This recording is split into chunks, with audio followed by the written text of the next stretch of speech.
thanks for joining us as we mark 250 years of America. And to honor this historic anniversary, we're turning to the spotlight on the everyday heroes shaping our community. And for many in Idaho's Latino community, education has become a pathway to opportunity for countless students. That path began with one man. We honor a leader, mentor, and advocate whose journey from the fields of the Treasure Valley to the higher education has changed lives across the state. Before the degrees, leadership titles, and becoming a mentor to so many across Idaho, there were fields. Rows of onions stretching farther than the eye can see. Potato harvest under the scorching summer sun. For Luis Caloca, this was childhood. Growing up in Idaho's Treasure Valley, hard work wasn't optional, it was survival. Yeah, I still remember the last day I worked in the fields, man. It was the summer before I was supposed to go to college. The fields taught him discipline, sacrifice, and most importantly, they taught him what he wanted his future to become. Somebody was killing all the onions. So we had to put the hose away, and instead we had to get on our knees and start using a knife to doing the weedings. And I did that for a half hour, and I'm like, you know what, forget this, man, I'm out. I'm going to college. And I quit on the spot. Luis remembers the exhaustion, the physical toll, and the quiet realization that while he respected that work deeply, he didn't want it to define the rest of his life. Not because he was running from his roots. I learned a lot of my family history actually working out in the fields, just because we'd be out there with my mom, and she would talk a lot about just like how she met my dad, right? And just, you know, what her journey was like growing up.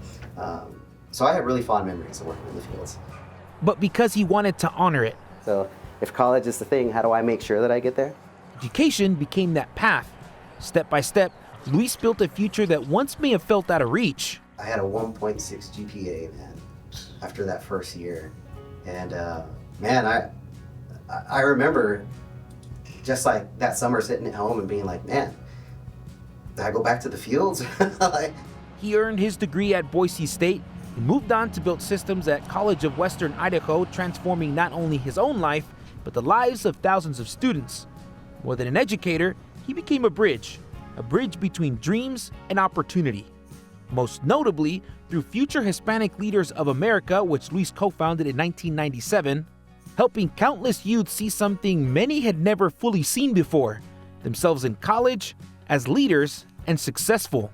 Luis was a constant, I think it feels like an honor. For Eulalia Gallegos, that impact is deeply personal. She says Luis didn't just mentor her, he mentored her entire family. For my family specifically, my oldest brother, we saw him go through college and access those opportunities, and then my siblings followed. And Luis was someone that was in their life, and he supported them or he mentored them. Every one of her siblings received his guidance through FHLA. She says she owes much of her success to Luis because without him, many doors may never have opened. As a student, I didn't realize the doors he was opening because he would open them quietly. If you were around Luis, if you were in FHLA, you had opportunities that we wouldn't have had if we wouldn't have been in FHLA. And today, Luis sees former FHLA students everywhere. You know, you have Lorenzo Olvera, who's currently the Director of Equity and Inclusion at St. Alphonsus. You have Leo Morales, Director of the ACLU. Tons of teachers, ton of teachers. And then we have folks in banking. You know, so like Christian Iván Hernandez was an FHLA. We bring him back now to teach finances to our students. But man, I come across more and more every day. Each success story is proof that opportunities changes lives. But Luis recognizes none of this happened alone. I am sure that there has been a tidbit of information, right, that someone has given me that has allowed me to do whatever it is that I have wanted to do. Like we're that much stronger, right, when we allow others to help us. From the fields of the Treasure Valley to classrooms, to boardrooms, to community leadership, Luis Caloca's story is not just about success, it's about legacy. Because sometimes the greatest measure of success is not how far you go, it's how many people you bring with you. What you're doing now, that's making an impact on how we do our work every day. We don't have that opportunity, but it feels like a privilege to have been or to be in his circle and to be remembered by him in the same way that we remember him. I want to do it, and I love doing it, and I just love these patients. I get so much from them. I don't know if they all realize that. I know they appreciate us, but I don't think they realize how much we get back from them. Still ahead, cancer changes lives long after treatment ends. We'll introduce you to the Idaho caregivers turning their own journeys into hope and inspiration for others. And later, former Boise State standout and Super Bowl champion Shea McClellan trades his helmet for a coach's headset. We'll be right back.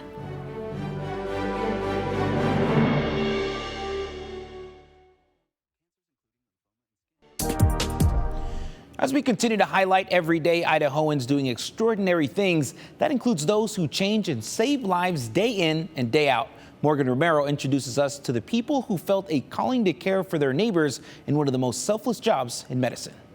Let me take a look at your bracelet. If you're going through the darkest time in your life, you want to be around people who spread light. Every time I come in, they're always, "Hi, Margie." Margie Fitzpatrick was diagnosed with cancer last year.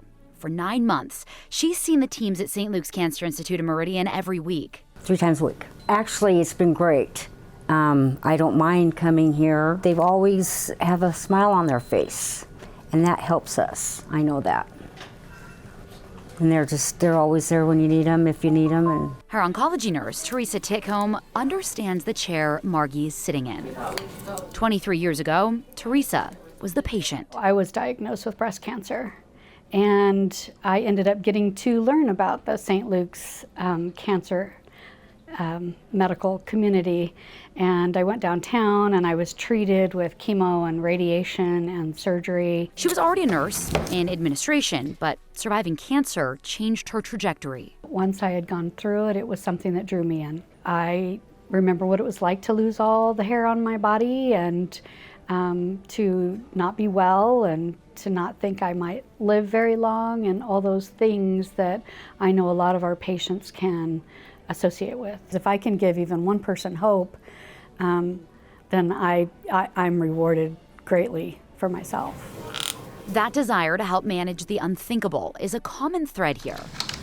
Physician assistant Lauren Pike felt the calling early after losing a childhood friend to leukemia. Then, in high school, her own mom was treated for breast cancer at St. Luke's. I was one of those odd people that had this calling. I never wanted to do anything different. My dream job was working here, and it's really surreal. But surreal doesn't mean easy. 2 decades in oncology, it takes a toll. It can be hard sometimes when you're just exhausted and you feel like you're maxed out and you still need to show up and you still need to put these patients and their families first, and sometimes you're just tapped out. This, a patient and her husband brought me from, I think it was Tahiti. What keeps them tapped in is the compassion returned by the people in their exam rooms and chemo chairs. They are so brave and they are so strong and they are so kind, and they spend so much time in this clinic and they wait for us for so long, and they often don't feel well, and they're so gracious towards us. To be allowed that honor of being trusted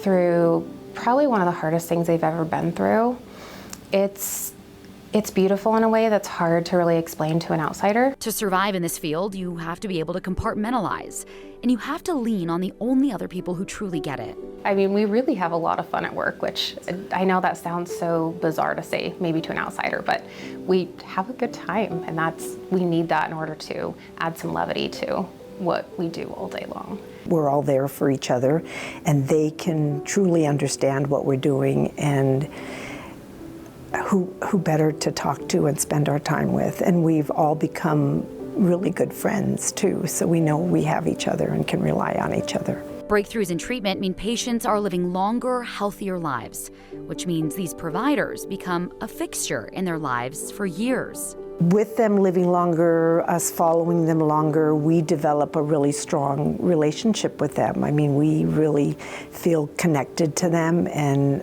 I tell our patients, though, that are coming in quite frequently, I say I feel that we've all become part of your family, too. Listen to your heart and lungs. You can hear the passion in Doreen Boydston's voice. Okay, take some deep breaths for me. She's been a nurse practitioner for more than 20 years and in oncology for 4 decades. We can make a difference with these patients. They learn to trust us with their care, and we're their biggest advocates and really their biggest cheerleaders. I've spent my whole life hearing patients call her an angel, an everyday hero, because Doreen is my mom. Oh, you did so good. I love you. But like the rest of her colleagues in oncology, she shies away from the title. It's just a part of who I am and who we all are that do this. It's just what we do. And there are people that do other really tough jobs that I probably couldn't do, and I think are heroes. It's so rewarding. You can't possibly fathom that it's not as sad as you think. And when I went through myself, I felt like they were wonderful people. And so now being able to be honored in that same position and do those same things for our patients is just a blessing to my life.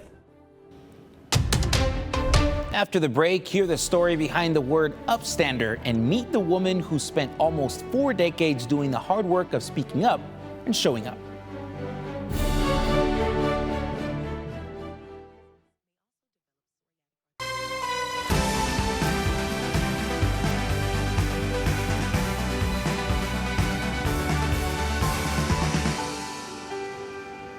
There's a term that folks use at the Wasmed Center for Human Rights, upstander. It's the opposite of a bystander. An upstander is someone who sees injustice and doesn't just stand by to watch it. They do something about it. The Wasmed Center was built by upstanders like Susan Curtis, who's been doing something about injustice in this community for almost 4 decades. Justin Kaur has her story. Okay, so welcome.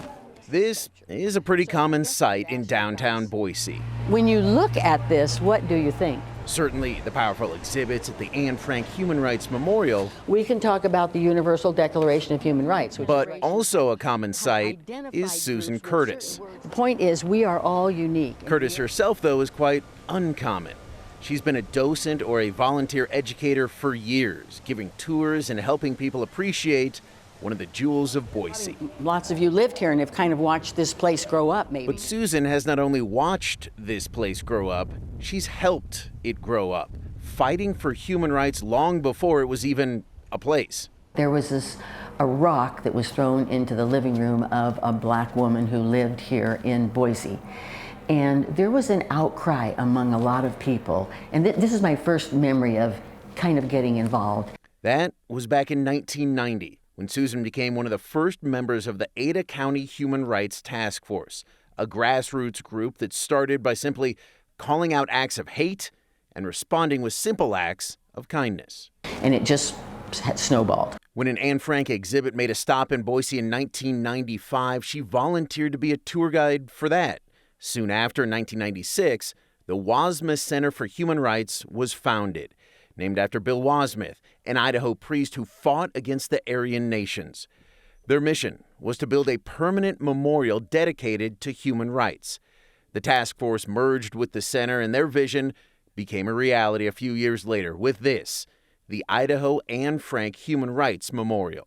When this place first opened in 2002, and we had our very first dedication of the very first build, we would have had no idea where we would be today. But after the memorial opened, they did not stop. They kept expanding it, adding features, building more buildings, and shifting the mission to education. Susan and others at the center now teach thousands of people of all ages every year. There were a lot of people that were helping plant that seed. People usually say that one person could never do it alone, but there were hundreds, and maybe even more than that, planting the seeds, because it was an exciting time to be doing that. We didn't have a lot of trouble gathering people together and wanting to listen to each other's stories. She didn't just help plant the seed, but also tilled the ground, fighting for inclusion for 36 years to improve this community and herself. There's a quote somewhere around here, and it's Michelangelo's quote, and it's, "I'm still learning." And that would be my quote as well. I am still learning. And as we prepare to celebrate this country's birthday, I had to ask, have we come far enough in 250 years in the fight for human rights? I don't think we've come far enough, because I don't know if we ever will. I'm not really sure that there isn't some reason that is just intrinsic in human nature, that we tend to get along sometimes but not get along sometimes. And if that's the case, I don't think it will ever be done if this is called work. The work of human rights will ever be done. So why? Why has Susan worked tirelessly for decades on a mission that will never be done? I don't want to say I'm selfish, but I get so much more, I think, out of my ability to be here and be engaged in a place that really, we just want the world to be as good as it can be. And we want all of us to feel good about participating in that, because then we all can take some of the credit, you know. And that is a joyful place to be. Hope blooms again, you know. So it's a gift. It's a gift. That's what I've done my whole life. I've either coached or played football, so that's what I know the best. Up next, the Boise State legend is shaping a new generation of Idaho athletes. Shane McClellan shares how football's biggest lessons now guide his life as a coach.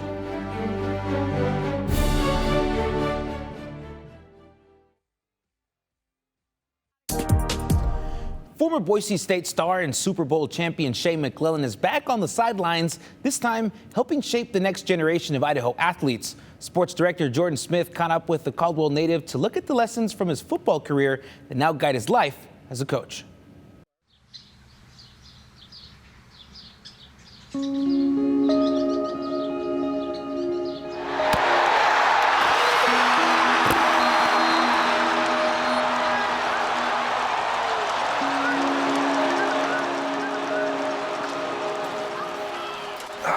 My name is Shane McClellan. I played at Boise State from 2008 to 2011. Boise State standout and Super Bowl champion Shane McClellan cemented himself as one of the best to ever play in the trenches on the blue.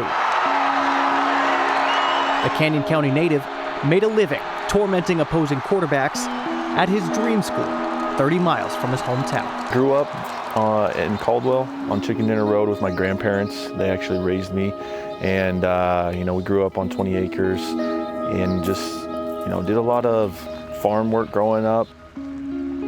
So these are the two mamas and the three babies we just had this winter. Actually, we would take in wild animals sometimes because you can adopt them or whatever. Yeah, a couple skunks. Yes, at one point we did have a couple skunks, which I believe at one point they did try to spray me when I was trying to feed it, or I think I was trying to take it out of the cage, and it was trying to spray me a little bit. The farm life, teaching him about grit and a blue-collar work ethic. Those are the two main things that my grandparents taught me, was just to be humble and work hard. I think that's kind of the Idaho way. It's just, you know, if you think about someone from Idaho, you think of blue-collar, hard work, and humility. The 36-year-old Idaho native has retained that humility and work ethic, along with his extraordinary competitiveness. I just love to compete. I don't care what we're doing. I'm going to try to compete. I'm going to try to beat you, right? It could be anything, chess, checkers, you know, speed reading. It doesn't matter what it is. You know, I'm going to try to beat you. I might not retain everything when I read, but hey, I'm going to beat you to the whatever page we're going to for sure. McClellan can't pinpoint exactly where that trait came from. He certainly won't apologize for it. It's what fueled an epic playing career that led to the Bears selecting him 19th overall in the 2012 NFL Draft and a Super Bowl ring with the Patriots in 2017. His playing days are done. McClellan now trading in a scuffed-up helmet and battle scars from the defensive line to a headset on the sideline. That's what I've done my whole life. I've either coached or played football, so that's what I know the best. He's now running the offense for the Melba Mustangs, funneling his competitive edge through a new outlet. As a parent, you want a good coach, right? And so that's what I'm trying to be for these kids, is I'm trying to be a good mentor and a good coach for them. And you know, I'm not easy on them. I'm hard on them for sure. I have high expectations. I have high standards as a coach, you know, so if you're playing for me, like, I'm gonna hold you to high expectations and standards, and it's not gonna be easy, but guess what? Life's not easy. His fulfillment, though, doesn't live in the win-loss column.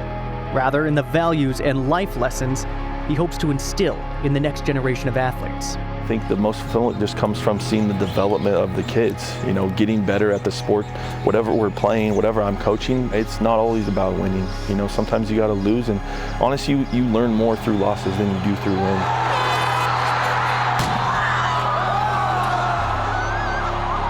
There's gonna be more losses in your life, you know, as you get older than there are wins. So you gotta learn how to deal with that. A page right out of Coach Pete's playbook. You know, I think he taught more about life than football. Obviously we're trying to win, but it was more about making us good character men for society. And I think that's what I took most from it. And that's what I try to do. Paying it forward to get the next generation of athletes to believe. If you work hard enough, you can achieve really what you want to achieve. You just got to be able to do that and sacrifice for it.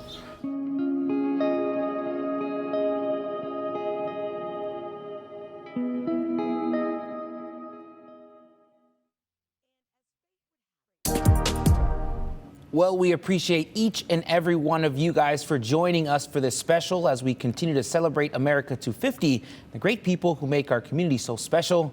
We'll see you guys next time, and we'll leave you with a sweet treat.